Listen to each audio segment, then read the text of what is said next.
مثنوی کی روایت بھی اس دور میں اپنے عروج کو پہنچی ہے۔ میر نے مثنوی میں غزل کے مزاج کو نہ صرف شامل کیا بلکہ اس میں تنوع بھی پیدا کیا اور اس قابل بنایا کہ اس میں مختلف موضوعات بیان ہو سکیں۔ ان کی مثنویاں ان کی شخصیت کے آئینہ دار ہیں۔ انہوں نے مثنوی میں داخلی رنگ بھی شامل کر دیا۔ میر نے مثنوی کے فن کو ترقی دی۔ قائم مثنوی میں میر سے آگے نہیں نکلتے۔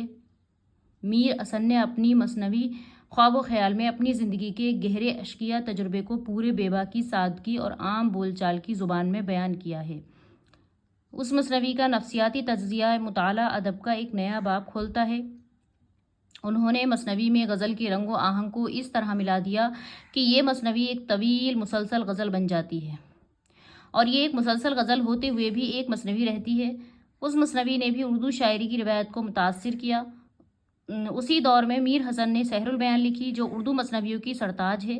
اس میں وہ ساری خصوصیات ایک توازن کے ساتھ یکجا ہو گئی ہیں جو ایک اعلیٰ درجے کی مثنوی میں ہونی چاہیے۔